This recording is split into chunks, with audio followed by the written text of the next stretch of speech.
Assalamualaikum warahmatullahi wabarakatuh. Perkenalkan, nama saya Nurida Aulia dari Prodi Pendidikan Agama Islam semester 1 reguler 1. Di sini saya akan membawakan materi tentang Pancasila. Yang pertama adalah pengertian Pancasila. Pancasila adalah dasar negara dan ideologi yang menjadi pedoman kehidupan berbangsa dan bernegara resmi Indonesia. Kata Pancasila berasal dari bahasa Sanskerta yang terdiri dari dua kata, yaitu panca yang berarti lima dan sila berarti prinsip atau dasar. Jadi panca secara harfiah berarti 5 prinsip. Pancasila dijadikan dasar filosofis dan ideologi negara Republik Indonesia yang disusun untuk membentuk kerangka nilai-nilai dasar kehidupan bernegara. Pancasila juga menjadi pedoman dalam menyelenggarakan pemerintah dan kehidupan sosial bermasyarakat. Yang kedua adalah tujuan pembelajaran Pancasila untuk membentuk warga negara Indonesia yang memiliki karakter Pancasialis, berakhlak mulia, dan berbudaya. Yang pertama, membentuk warga negara yang paham akan hak dan kewajibannya, yaitu warga negara yang memahami hak dan kewajiban akan memiliki keseimbangan dalam menjalani kehidupan bermasyarakat, berbangsa, dan bernegara. Yang kedua, menanamkan rasa cinta dan nasionalisme terhadap negara Indonesia. Jadi melibatkan penanaman rasa bangsa menjadi bagian dari bangsa Indonesia dengan kekayaan budaya, sejarah, dan nilai-nilai kebangsaan. Yang ketiga, mengembangkan kepribadian berkarakter mandiri dan berdaya saing tinggi. Pancasila adalah mengembangkan individu yang memiliki karakter kuat seperti integrasi, kejujuran, tanggung jawab, dan disiplin.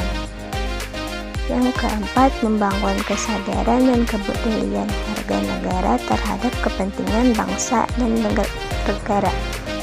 Jadi meningkatkan kesadaran nasional dan kepedulian terhadap masalah-masalah yang dihadapi bangsa, memiliki rasa empati dan tanggung jawab untuk terlibat dalam menyelesaikan persoalan bangsa seperti kemiskinan, pendidikan, dan kesehatan.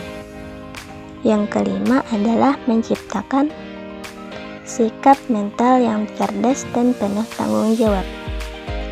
Cerdas ini bukan hanya dalam hal pengetahuan akademis, tetapi juga kemampuan untuk menganalisis situasi sosial dan politik dengan bijak.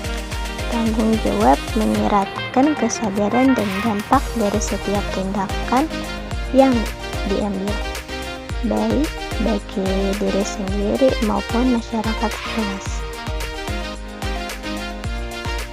Yang ketiga adalah sejarah singkat Pancasila. Pancasila adalah dasar negara Republik Indonesia yang diperkenalkan pada 1 Juni 1945. Sejarahnya berawal dari upaya untuk merumuskan dasar negara Indonesia dalam konteks perjuangan kemerdekaan dari penjajahan Jepang. Setelah kekalahan Jepang dalam Perang Pasifik pada 29 April 1945, Jepang membentuk Badan Penyelidik Usaha-Usaha Persiapan Kemerdekaan Indonesia. Untuk mempersiapkan kemerdekaan Indonesia, BPUPKI menggelar sidang pertamanya pada 29 Mei hingga 1 Juni 1945. Di mana para tokoh nasional mulai membahas berbagai konsep mengenai dasar negara. Jadi pada masa terbentuk Jepang selama Perang Dunia II, Indonesia masih berjuang untuk meraih kebebasan. Setelah kekalahan Jepang di Pasifik, Jepang mulai menunjukkan tanda-tanda menyerah. Dan untuk menarik dukungan dari masyarakat, rakyat Indonesia, mereka berjanji akan memberi kemerdekaan sebagai langkah awal dibentuk Badan Penyelidik Usaha-Usaha Persiapan Kemerdekaan Indonesia. Yang keempat adalah isi dan arti dari 5 sila. Pancasila terdiri dari 5 sila yang menjadi dasar negara Indonesia. Berikut ini adalah isi dan arti dari masing-masing sila, yaitu: yang pertama, ketuhanan yang Maha Esa. Mengakui dan hormati keberadaan Tuhan yang Maha Esa memberi kebebasan bagi setiap warga negara untuk beribadah menurut agama dan kepercayaannya masing-masing, serta hidup rukun antar umat beragama. Jadi, bangsa Indonesia mengakui adanya kekuasaan tertinggi yang disebut Tuhan yang Maha Esa. Setiap warga negara Indonesia bebas memeluk dan menjalankan ajaran agama atau kepercayaannya tanpa paksaan, tetapi tetap harus menghormati agama dan kepercayaan orang lain. Yang kedua, kemanusiaan yang adil dan beradab, yaitu menjunjung tinggi nilai-nilai kemanusiaan dengan memperlakukan sesama manusia secara adil, berlaku sopan, dan beradab. Setiap individu harus diperlakukan dengan adil tanpa memandang suku, agama, ras, atau golongan. Yang ketiga, persatuan Indonesia. Menjadi persatuan dan kesatuan bangsa Indonesia dalam keberagaman suku, agama, ras, dan budaya. Indonesia terdiri dari berbagai suku, budaya, agama, dan bahasa, sehingga semangat persatuan sangat vital untuk menjaga integrasi nasional. Keempat, kerakyatan yang dipimpin oleh hikmat kebijaksanaan dalam permusyawaratan perwakilan, mengedepankan masyarakat dalam mengambil keputusan bersama untuk kepentingan rakyat, dan hikmat kebijaksanaan setiap keputusan harus diambil dengan mengutamakan kepentingan umum dan melalui proses perwakilan yang adil. Proses pengambilan keputusan harus melibatkan diskusi yang matang, mempertimbangkan berbagai pendapat, dan didasarkan pada kebijakan.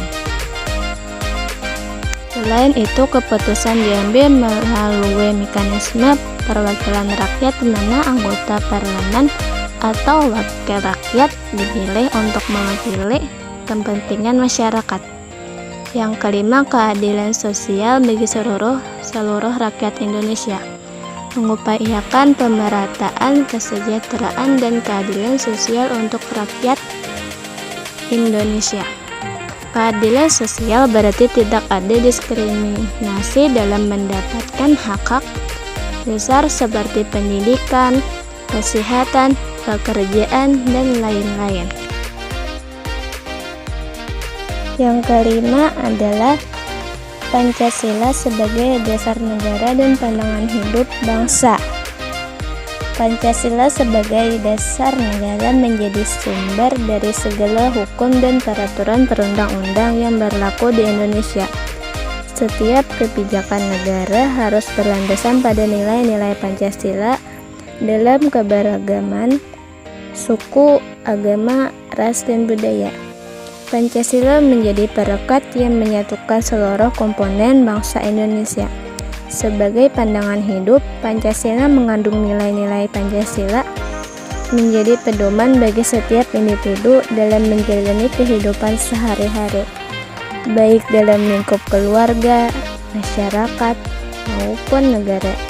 Jadi setiap kebijakan negara harus berlandaskan Pancasila agar mencerminkan kepribadian bangsa dan menjadi persatuan serta kesejahteraan bersama. Yang keenam adalah Pancasila dalam kehidupan sehari-hari. Yang pertama, beribadah sesuai agama masing-masing menjalankannya. Ibadah dengan khusyuk dan penuh kesadaran berarti setiap individu menjalankan ibadah sesuai dengan keyakinan agama atau kepercayaan yang dianut dengan sungguh-sungguh, fokus, dan penuh kesadaran. Yang kedua, menghormati perbedaan agama, saling menghormati dan menghargai pemeluk agama lain. Berarti setiap orang menghargai keyakinan dan praktik ibadah orang lain meskipun berbeda agama.